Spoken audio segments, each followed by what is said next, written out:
Hello there, everybody. Welcome back to Circling Seattle Sports. This is Charles Hamaker here with you. Some CSS Huskies action for you as the University of Washington women's basketball team began their 2024-25 season tonight, November 4th, at Alaska Airlines Arena at Heck Edmonton Pavilion.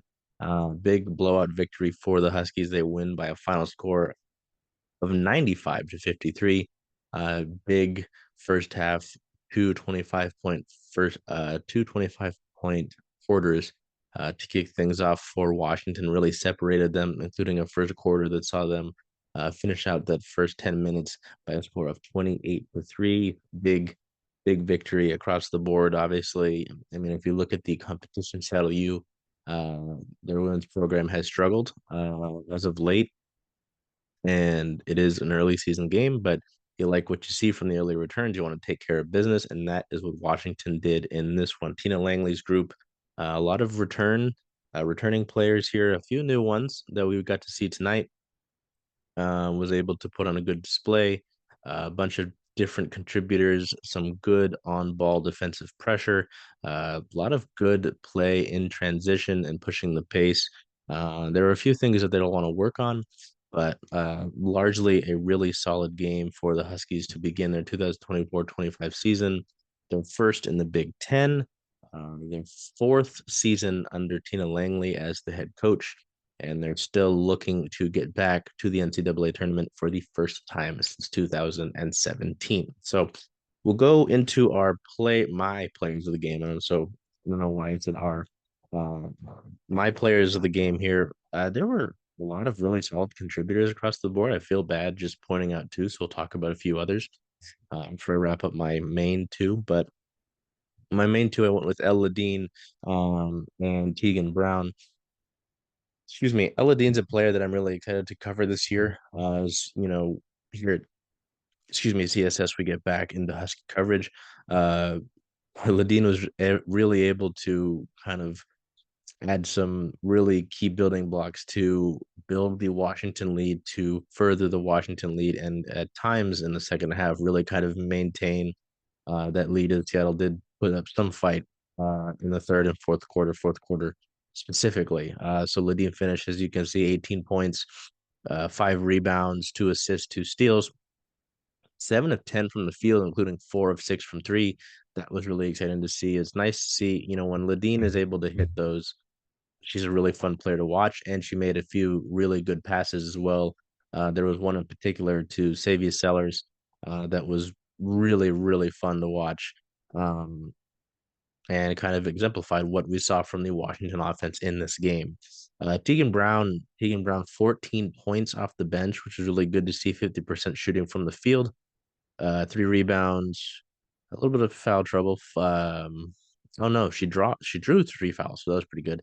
1 assist and 1 steal on the night. So, um, the Washington bench had a really good performance in this one. And Brown obviously leads the pack there. No Husky puns intended. But it was really good to see that. This was a Washington offense last year that really struggled throughout the course of the season. So to, see a good push from the offense, a good punch from the bench, and then just, being able to do well on the perimeter, move the ball well. It was really good to see some good rebounding numbers as well. Seattle really dominated in the paint by the Huskies. We'll look at a few of the points there, but let's see the rebound total: 47 rebounds to just 21 for Seattle U, and the Redhawks really didn't get many second chance points at all, which we will look at some of those numbers in a little bit here. But you know, those two stood out the most to me, in my opinion, at least. Um, but then we go over here. You got to acknowledge a few other players. At least in my opinion, you do. Hannah Steins had a really good game. We liked what 12 points, 5 rebounds, 3 assists in this one. Talked to her after the game, heard some good things from Hannah. Also heard from Savia Sellers. Sorry, another player, 10 points, 4 rebounds, seven game high 7 assists, which was really and it's funny, the PA announcer at Heck Ed would read out the assist, who got the assist after mentioning who scored the basket, and he would oftentimes say, "That's a great pass from Savia Sellers." So that was kind of funny. It tells you about the sort of night that she had, and she also added 3 steals to that performance. So nice to see Sellers there. Really a key part of the offense in this one. Obviously, you see the assist numbers. Didn't do too well from the 3 point line. 0 for 5. Those 5 misses were her only misses of the night, as she was otherwise good from the field. So good to see that there. Let's see, who else are we gonna look at here?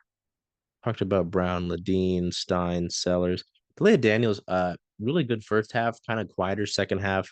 11 total points, 4 rebounds, 1 assist, 5 turnovers. Turnovers again was something that we'll talk about when we talk about key team statistics. Um, but yeah, 1 steal, 1 block as well in there. Really athletic player, Delia Daniels is. Garfield kid. That's in high school.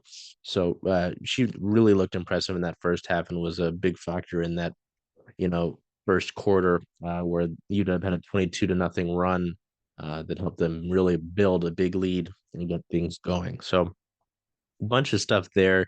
Some of the players, so yeah, UW had 5 players in double digits, all those players that we mentioned. Tara Eek, might be saying that wrong. So if I'm saying that wrong, I apologize.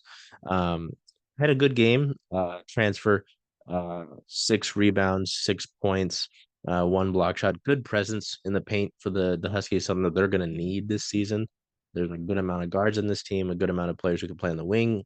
The paint is where I'm a little concerned, but Sarah played well here. Another transfer, Brenna McDonald also played well. 8 rebounds, so I believe it was a second most in the game.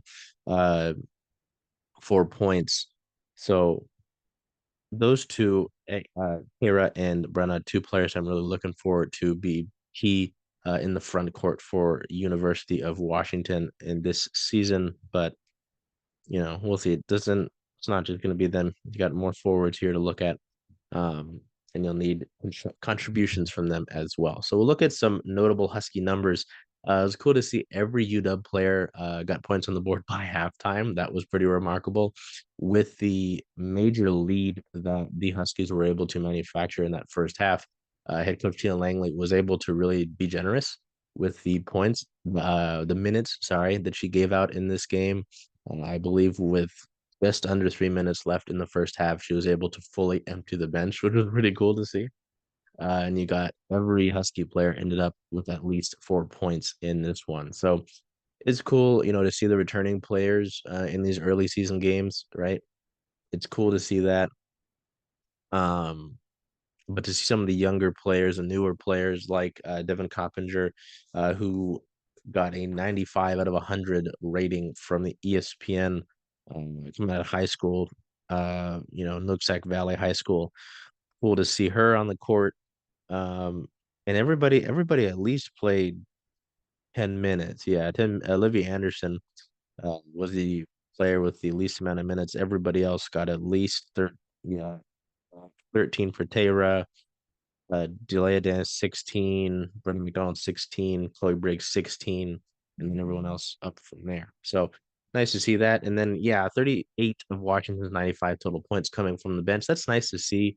Uh, it's always frustrating when you watch a basketball team that, when starter two goes to the bench or they, bring out a good amount of the bench and they really struggle and you're just kind of holding on for dear life until you get the starters back in. Nice to see that punch there. This obviously is not going to be the same sort of performance we'll see later on in the season in the Big Ten, that sort of thing. But nice to see, and Keegan Brown obviously providing 14 points of those 38, really packing the punch from the bench.